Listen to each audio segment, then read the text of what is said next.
Subscribe करें हमारे YouTube channel साधना gold को और पाएं वीडियो सबसे पहले। और हाँ, बेल आइकन दबाना ना भूलें।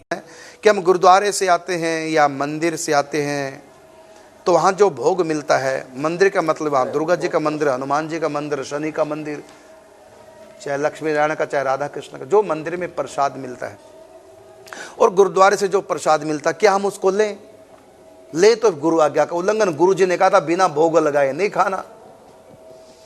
तो इसका उत्तर यह है कि गुरुद्वारे में और मंदिर में भगवान को भोग लगने के बाद ही तो प्रसाद आपके पास आता है, इसलिए वो भोग लग चुका है, उसको भोग लगाने की आवश्यकता नहीं है।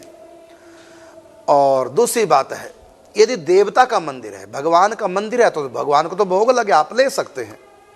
यदि देवता का मंदिर प्रसाद है तो देवता का तो भगवान को भोग लग ही नहीं सकता, है ना।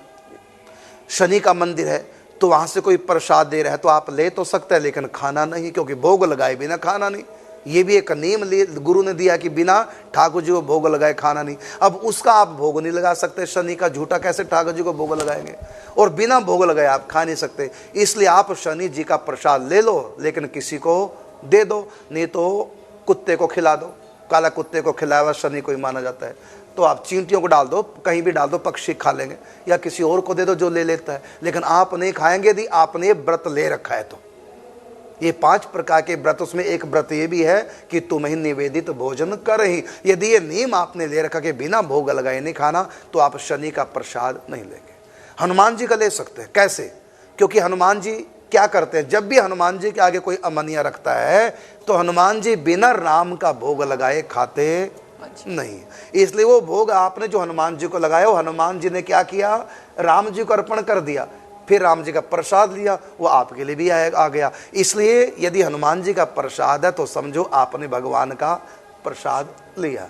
तो हनुमान जी का तो ले सकते हैं, वैष्णव को ले सकते हैं। कोई भी वैष्णव है, वैष्णव का खाया हुआ आप ले सकते हैं, वो शीत प्रसादी कहलाती है, क्योंकि कोई भी वैष्णव बिना अर्पण किए कभी खाता ही नहीं। इसलिए वैष्णव का दिया हुआ भी आप ले सकते हैं, उनका झूठा भी आप खा सकते हैं, वैष्णव का, पंच परमेश्वर का भी ले सकते, है ना। और मैं कहना चाहूंगा कि जो पंच परमेश्वर हैं, जैसे दुर्गा जी हैं, गणेश जी हैं, शंकर जी हैं, भगवान नारायण, रामकृष्ण उसी में आ गए, और सूर्य, ये जो पंच परमेश्वर हैं ये स्वयं श्री कृष्ण हैं, उन्हीं के ये विभूतियां हैं। इसलिए अपना इष्ट जानकर आप उनका भी प्रसाद ले सकते हैं। लेकिन यदि आप इष्ट से अलग उनको मान रहे हैं तब आप उनका भी नहीं ले सकते। यदि आप इष्ट से अलग भाव कर रहे हैं दुर्गा के प्रति या शंकर जी के प्रति, तब आप ले ही नहीं सकते। कारण क्या कि आपने भाव ही अलग कर रखा है। तो आप तो अपने इष्ट का प्रसाद लेना, तो फिर कैसे उनका प्रसाद लें? तो आप यही भाव करो दुर्गा जी में कि हमारी राधा रानी का ही ऐश्वर्या स्वरूप है, मेरी किशोरी जी दुर्गा जी के रूप में है, तो मैं वो प्रसाद ले रहा हूं। तो आपने क्या किया, भाव की यहाँ प्रधानता है, भावना में आपने राधा रानी का ही भोग लिया है। पंच परमेश्वर में ऐसे भी जो मुख्य होते हैं, बाकी सब पार्षद हो जाते हैं। और पंच परमेश्वर में ये भी एक नियम है, जो पंचदेव आराधना करते हैं उसमें जो पंचायत बोलते हैं, तो 4 तो कोने में होते हैं, बीच में अपना इष्ट देव होता है। जैसे हम लोग पंच परमेश्वर की उपासना कैसे करते हैं, तो चारों कोनों में ये 4 देवता आ जाते हैं, बीच में नारायण आ जाते हैं। और जो शाक्त होते हैं उन वो पंच परमेश्वर की उपासना कैसे करते हैं, 4 देवता किनारे पे और बीच में दुर्गा जी।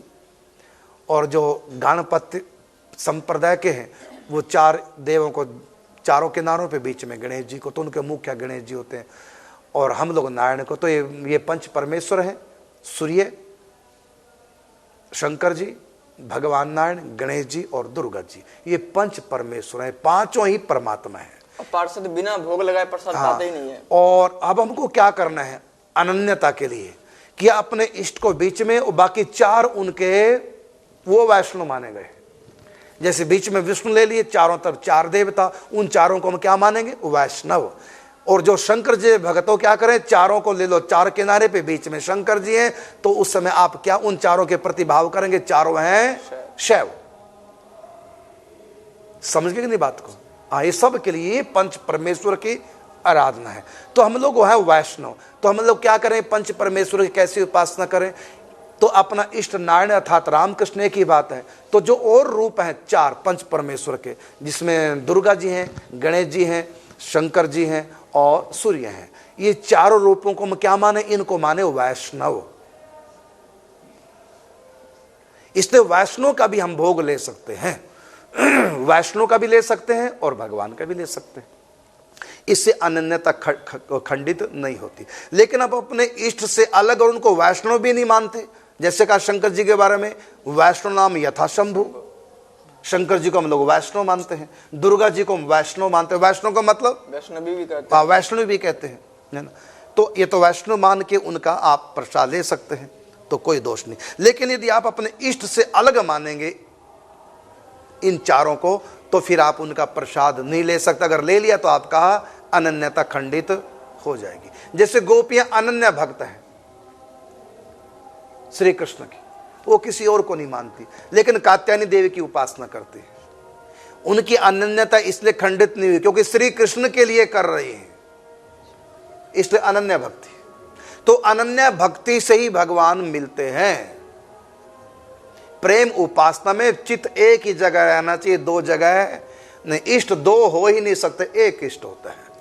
तो हम लोग पंचदेव उपासना करते हैं, तब भी उसमें 5 में से एक हमारा इष्ट है, बाकी सब इष्ट के हो जाते हैं, इष्ट एक होता है।